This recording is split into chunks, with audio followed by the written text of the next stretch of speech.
all potential. Check.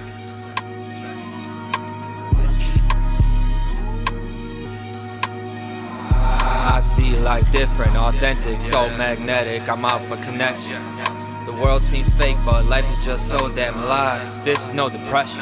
Farm cryptic, it's for your own protection, no secrets. I can tell you about the hidden message. Hello everyone, welcome to This Week in Tyranny. It's the most hardcore therapy session on earth. Today's August 4th, 2024. We got episode 87 here for you. And we're going to talk not about what's going on in the world, but what's going on within the inner world. Because that's where the war actually is. So, look, this episode is, I'm coined the term Transformative Resistance. I'm going to talk about what it's like when everything seems to be working against you. Now, not everybody's going to relate to it right now, right? So, there's that, but over the course of your life, everybody's going to relate to this at some point in their lives.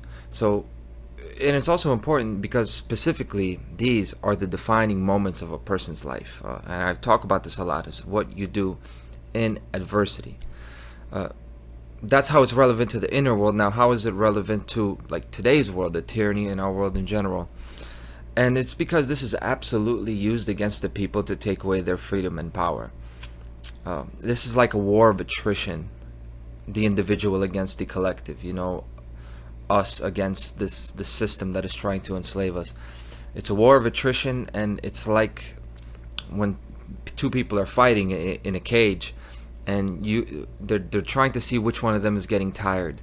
So at some point, one of the person who gets an advantage starts to play mind games, because they want to break them. They want to break their spirit. So they will not only be, doing all the moves and techniques and doing damage on their opponent, they will also play a mental game that they'll try to demoralize them, right? So this is what is done to us, the people. We get overwhelmed by life because of the way it seems like that attacks are coming from every direction against us. And they are they? Like, just look at it. Lies on television, right? You can't trust anything now. On social media and advertising, you get perfection. So you've got perfect images being thrown at you, while you yourself are definitely not a perfect image. Then, when you want to take a break from it and go to entertainment, well, the entertainment is less fulfilling. Then there's this whole other section that things, when you buy things, you don't even buy them anymore, right? We've got streaming services, you got memberships, all this stuff. That there's much more of a recurring payment model, even with things like entertainment. Right? You buy a car now, and you'll have to buy the subscription to make the radio work. Things like that. Then you've got prices increasing in general. You've got more enforcement on these little things, the taxes, the regulations, the parking. Okay, so all of these different areas I'm talking about now. Relationships, finding a woman, finding a man, and getting a good relationship together. Of course, that's totally fell off of a cliff. That's harder to do.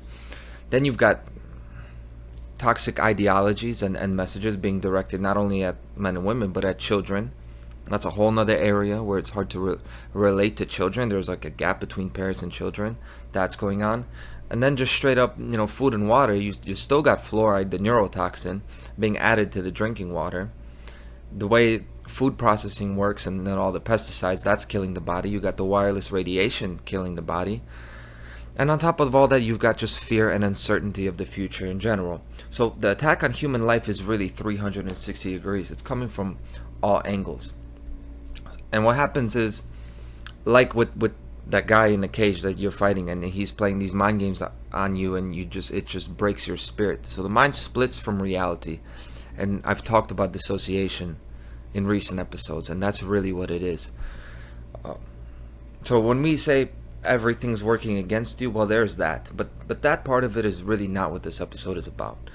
This everything is working against me phenomenon is actually a natural one. And people don't talk about that much. I don't think all of the bad things that happen to us are being directed by a hidden hand. I don't. Clearly what goes on in society, like in general, what goes on in politics in the world around us, it is. But what we experience, where it seems like there really is somebody holding us down and keeping us down, I don't think it's all. I don't think that I would necessarily attribute that to the people controlling our world. Not everything is Big Brother. Not everything is the hidden hand. Not everything is evil spirits. A lot of people think that now. They're more along the lines of, well, this is Satan's world and evil spirits are controlling the world. So I want to talk about that natural process that I think needs to be understood, which is why I put the term to it. This is not really well defined, so I'm calling it transformative resistance. And before I even define it, I want to give more of a background. So first and foremost, this is a individual process that each of us has to go through. It's like a real trial by fire type of thing, and it's character building. It's what we call shadow work. It's why this series about the self is continuing, right? Couple episodes in a row. So these processes, that has to be conquered. You have to go through these things first by yourself as the individual before we fix the problems in our world. Okay, so before defining it, I'm going to give just a background of how this has happened to me, like what inspires this episode, right? Because I'm not going to lie. The past few episodes, I'm making them like this because they're directly related to what's going on in my personal life. I feel like that is way more impactful and valuable than if I just keep talking about what's going on in politics, because people are really slipping when it comes to what's going on in the world the way I see it. There are all these great researchers out there, but for people to really pinpoint the enemy in their own lives and actually implement changes, we're further than we have ever been, I think. So if you get my life, I'm out here doing my thing, driving throughout the city of Chicago, and at this point now, it's the summer, beautiful weather. In morning commute, afternoon, anytime, you're seeing construction on every highway, every freeway. I know I've talked about this before. I don't mean to stress it too much, but it's really ridiculous. Your freedom of motion is restricted so much, and this is known now. As soon as it gets to be the summer, now there's construction on all these different roads, and they seem to do it year after year. So the roads are not getting better, but you're getting construction that lasts months and months and months, right at the time where there's the most movement. And then you have, of course, the traffic, which is a natural side effect, I guess, of a big city like this. But a lot of this is artificial, and it doesn't really matter. The point is, you're getting this summertime now, where you have a lot of energy. People are trying to have fun. There's like a optimism in the air. It's like a continuation of the spring. People are trying to get stuff done. People are working more, trying to make more money. It's a very uplifting and optimistic time. But to get anywhere, you're going to get all these frustrating obstacles in your way. And it's supposed to be a magical time, but it's really taking your magic away from you. And not only that, right? That's par for the course, okay? You choose to live in a city like this, you're going to get the negative side effects of that. But then, it just seems like in social interactions sometimes, like I'm giving an example of my life, but everybody can relate to this. It just seems like sometimes when you have one of those bad days or you're having a rough time, you'll be interacting with somebody and it just seems like right when you just want to get it over with and do what you need to do, somebody will push your buttons. It's like they know exactly what to say to push your buttons, and you already know it's going to happen. You're like, I hope they don't say anything or anything like that. And it's like they're just digging in the knife into the wound. Then you've got things, random things, insignificant, that just remind you of that one thing you're trying not to think about, and it tends to ruin your whole day. This kind of stuff happens. I think everybody can relate to this. It just seems like a joke. It's like, oh, now that had to happen. Exactly that one thing that just reminds me of the everything was going well, and then it reminds you of that one thing, and then your day is all messed up.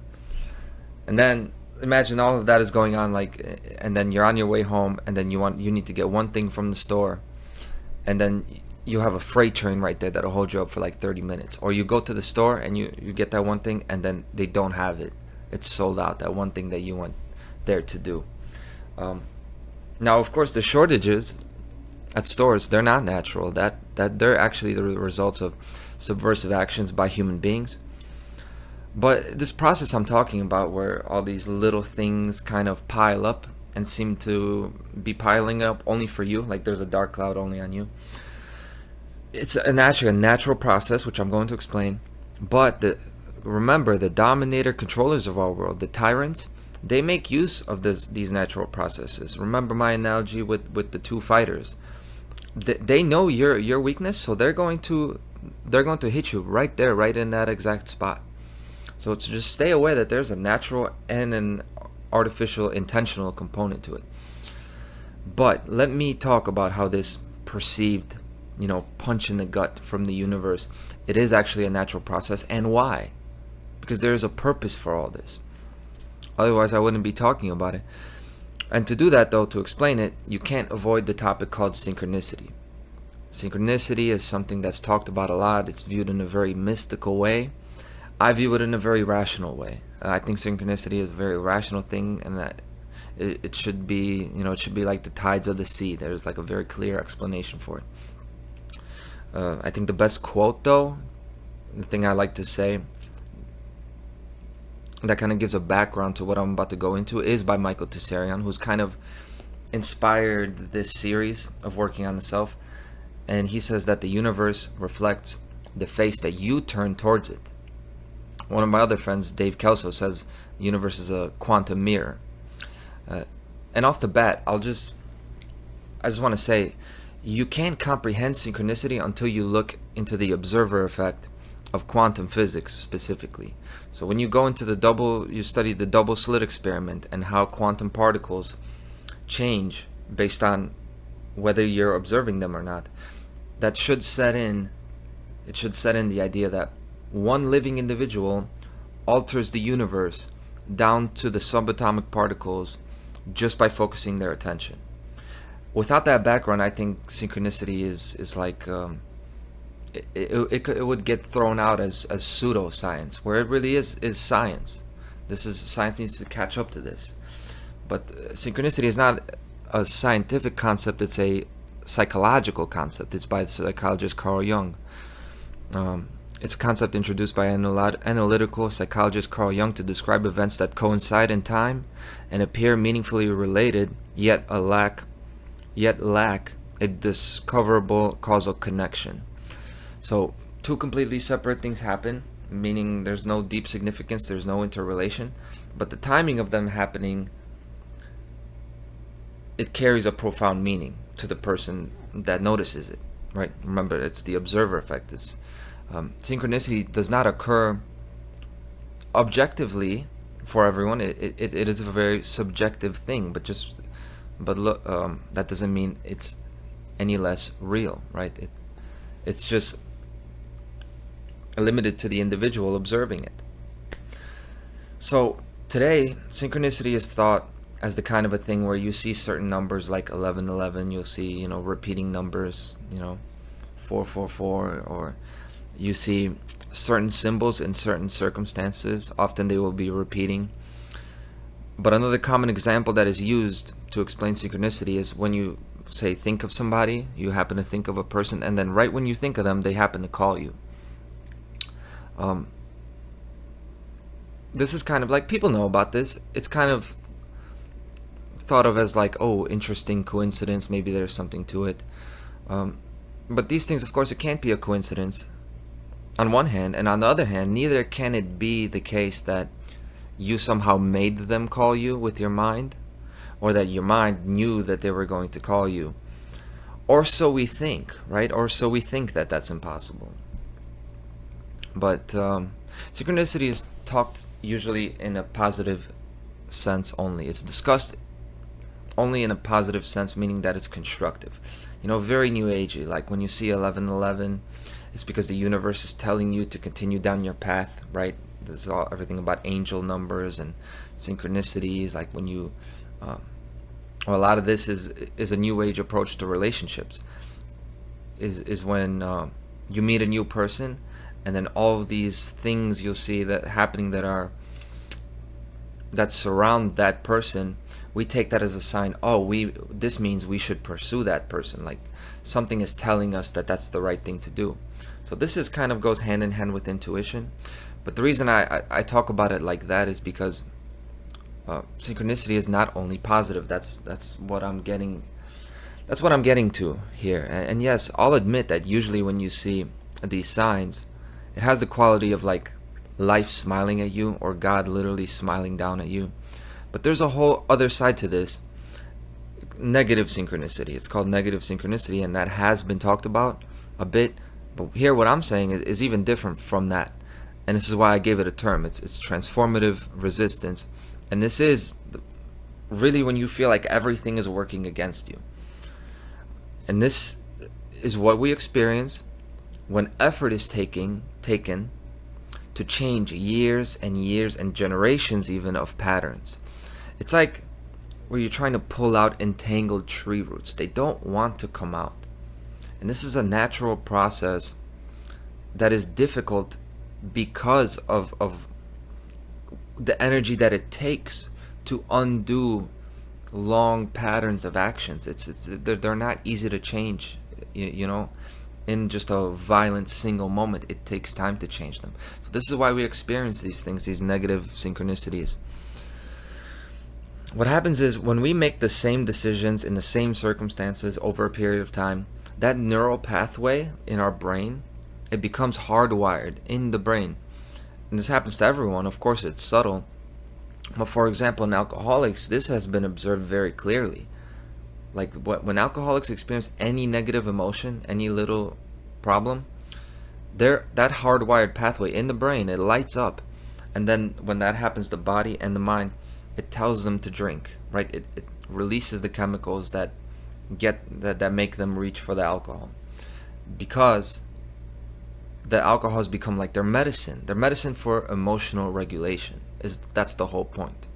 Those neural pathways are patterns of how you react when certain emotions strike, right?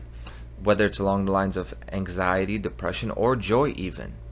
People don't just drink because of sadness, they drink because of happiness. Either one is difficult to deal with, because emotions are it's a world. The emotional world is a world in itself. This is a very shadowy, murky type of thing for a reason, right? This is what makes us human. There's a reason that this is difficult. So then when you made strides to really change and to really transform who you are and conquer something that has always held you down, that is when you experience these things, especially right when it seems like you're about to get over that threshold and do it. Then something happens that'll knock you back down. And often people just take it as confirmation that it wasn't meant to be, that they're not capable of change after all, and that the way it always has been is the way that it's always going to be. And I can't blame anyone for thinking this way, because I know what this feels like. Trust me, I know what it feels like. I quit heavy daily drinking, like hard cocaine, opiate abuse, not to mention cigarettes, smoking cannabis, and all kinds of pills. Essentially overnight, I did that, right? And then, but that's not even a big deal. Then I had these legal issues and just general money and legal issues that followed me for like years after that, right? It's almost 4 years now, and even that is nothing. But having your entire friend group and social standing removed overnight, and then it's like you're learning how to interact with people for the first time. It's like you're a totally new person. You're learning relationships from scratch again. And then life tests you. And when it tests you, you don't have any of those crutches to lean on, because it was all kind of entangled and enveloped in that world. And now you let that go, and what do you have? You have nothing. You're defenseless. And what happens when life tests you like that? You get every sign and every excuse that you can imagine from the world. You get every sign to go back to your old ways. It's like it wants you back in, and it really does feel that way. And yeah, just to be honest with you guys, like addiction has never been my main obstacle It wasn't that difficult. The hardest thing for me has always been to not shut down emotionally and just withdraw. That's the hardest thing for me to deal with. And I could just go through life like that and still do my work and make the presentations, make money, write the books that I want to write, and still kind of rely on that old pattern of behavior that when, relationships and interactions get difficult, or things get difficult in my life, then I would just shut down and kind of just go within and just do things the old way. But I don't want to do that. I'm going to actually conquer the shadow and break these patterns, so that I could teach my future children to do that, and that they won't have to deal with my problems. They can deal with their own problems, their own obstacles that they're going to be faced with. Because I just want to be a real man, and like a part of that is vulnerability, right? So there you go. How do you strike the balance between strength and vulnerability? Now that's my personal crusade. Yours is going to be different. Your personal obstacle will be different, but the solutions will be the same. So solutions: how to conquer transformative resistance, the resistance that you face when you're at a transformative moment. That's what we're talking about here, right? We're talking about when things get very hard, especially like over the top, especially difficult. That is when you know you're close to changing. And by the way, you can ask, you can listen to some interviews with entertainers, or people who have gotten famous, not necessarily just celebrities, but that I've heard a couple of people talk about it this way. They were doing their thing, they were working on their craft, making their music, whatever it is, and no one gave them any attention, and it seemed like they were just about to give up. They were just about to let it go.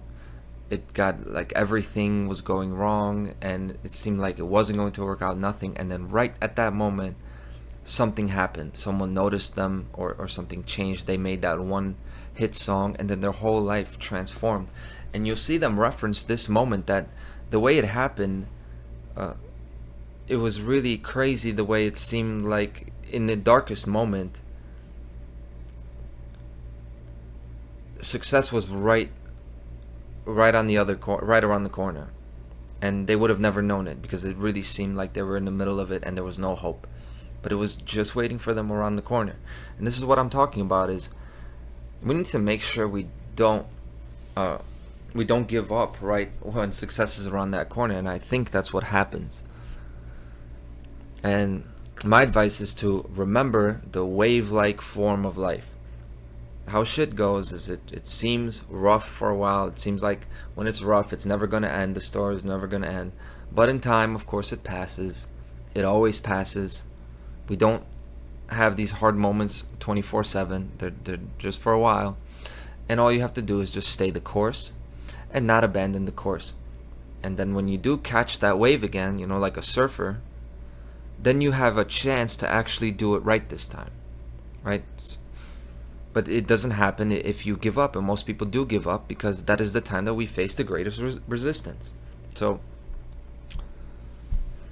and then it all seems like everything's crashing. I make this analogy with the waves. I was just at the beach yesterday, actually. I was walking down the pier, and so when you have this pier, you have the beach side, and then you have the kind of the open ocean side. It's not the ocean, it's Lake Michigan, but it's a pretty big body of water. And you see, when water hits the beach, there's a rhythm. It's very gentle and rhythmic. The waves, the water is calm, because it's natural, right? The way it's hitting, the rising coastline, and then it's spilling onto the sand. That is how it works naturally in nature. But then human beings put up this pier. They put up this concrete, right? And then when the water hits that, then you have violent waves. You see them crashing in all different directions. The water is dark, and you can really see that. You really, I should use a video of this, but you can picture what I'm saying. So then, when you have this kind of violence of the water, the violent water, nobody can withstand that, right? the stones we build, they would stand that for maybe hundreds of years, but sooner or later that's even going to break down, right? Because water, this is why water is likened unto the emotions, because this unseen world, this is what it is. It's like you can't fight this thing. It's going to break you down, no matter how big and bad you are. This ocean is relentless. So you don't try to fight the water head on. The way it works with water is you just have to adjust slightly and just let it flow through around you. You don't reverse course. And that doesn't mean you let up. You just turn a bit. And that's what I'm trying to explain here. Like, when everything is working against you, it's not going to last that long anyway. But if you just stand there like a statue, it's not going to work. You're most likely going to get broken down. But you need to move with the water. So let me give my example, right? Because if you haven't noticed, the reason I'm doing these kind of shows is because I'm going through one of these times now. So in real time, I'm making these videos kind of as like my own. That's why I said it's the most hardcore therapy session on earth. But so how to redirect this energy? In This Week in Tyranny, I've adjusted the show to talk about these things as opposed to talk about what's going on at the United Nations or the Middle East, because honestly it would be really difficult to do that now. If with everything that's going on, I don't have that much time, I got a lot of things going on, then for me to really go heavy into the research and talk about these things that really my mind is not there right now, as far as I'm not concerned that much with these things, I'm not really in the loop, it would be really difficult to do. But this, just the same, is so important to deal with that, to deal with all of the oppression in our world. Like, we gotta we gotta work on ourselves to get to a place of strength enough that we won't let ourselves be oppressed, that we can speak up, we can say no, we can be smart enough and skilled enough that we can talk our way around these problems, and we can influence people to be the same, right? So that's my way of adjusting with this show, right? This is what I'm talking about. Is I haven't stopped making my show just because shit's gotten a little bit difficult. I'm just doing it differently, and it works. And I started writing music again. I released it on my channel. I don't know if you guys know this. I have six mixtapes. I have 6 rap mixtapes. There will be a 7th probably soon. I'm dropping all my old music and releasing it because obviously it was the life I was living before I started doing this, right before I changed my life. So, but then I went back to doing it and making the kind of music that I can actually put on this channel. That has to do with real concepts, kind of the stuff I talk about, right, about the self. So I got my song called Reflections out on here. It's the last video I uploaded. Start writing music again, right? I started working out too. I'm spending more time on my physical well-being, which I kind of always neglected throughout my life. And this allows you to stay grounded, right? So you just got to keep yourself busy. You just got to change it up a little bit. If you got to take one step back in a few things, it's fine, right? I'm not making hour-long videos, and I'm not doing all these things that I want to be doing with my channel, but it's fine. Like, I'm still going to get a head start on that because I'm not regressing. I'm just changing things slightly. I think that's the best thing to do. And at the end of the day, when you do these things, you can look in the mirror and all this stuff is going to keep getting done. So there's satisfaction there. So you're going to feel okay. You're not going to feel like you're losing, like you're collapsing. But most of all, I've alluded to this, like when this wave passes and things go back to normal, you'll have given yourself a head start for the future. And that's what it's about. So when things are working against you, it seems like everything's working against you, that's the time to plant seeds. Most people, that's when they collapse and fall. And even when you do, we've all done it, it's not the end of the world. You just get back up again. Like, how many times have I gotten up from rock bottom? Like, that's fine, you can do that. But if you can wait it out and kind of not totally collapse back into old patterns, whatever helps you deal with these overwhelming times, like binge eating, whatever it is, like just withdrawing or procrastinating. If you can wait it out and not go back into those old things, then you will start getting the benefits of that hard work that you put in a difficult time. It's all about difficult times. The universe doesn't care what you do when things are easy. What makes a difference is what you do under adversity. Okay? The greatest resistance is always before a breakthrough. So things are pretty bad right now, not only in the world, but maybe in your personal life it might be getting pretty bad. Just remember, this is because the breakthrough is around the corner. And at the end of the day, you're writing this story. Like, this is your story. You can actually write your own success. It's a lot closer than we think. It actually requires effort, because remember, we're working off of not just our mistakes, not just our lifelong mistakes of doing things that are not really helping us, that aren't really helping our loved ones. We're also dealing with generation after generation of our parents and grandparents doing the same things. So there's been a lot of passing the buck in humanity in general, and now it's like we get this big receipt, like you have to answer for this, and that. So of course it seems overwhelming. But it's worth it now to start going through those receipts and not shut down. Actually go through that and say, okay, well, we can handle this. The breakthrough is around the corner. I hate when people say we're winning or people are waking up, like people are waking up to tyranny. They're not. They're not waking up to tyranny. Even if they knew everything that was going on, they'd still be the same old. They'd still be the same old, because this personal journey has to be taken first. And only then will we actually be able to change anything. Because remember, it's not the hidden hand that is keeping us down. It's us being in a position that allows them to exist. It's because we have these patterns. We're impatient. We're easily broken down. This is why we're living in slavery. Not everybody. Some people are pretty strong, like tough people. But I'm talking about us all together, and everybody can do our part, right? As a family. The universe, essentially, the world is a family unit. So, it's a nuclear family, and you got to heal all three parts of the nucleus, right? The man, the woman, and the child.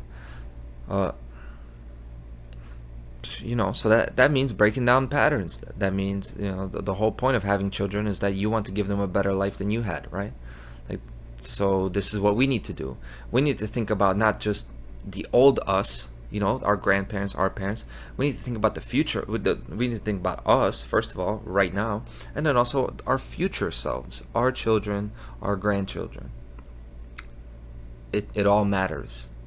And when you're getting this resistance, transformative resistance, remember, the key word here is transformative. This is just time to, buckle down and actually earn this change that we want, because it's around the corner. So thank you very much, and I'll see you next week on This Week in Tyranny. Shorty's be wild. I don't give a fuck.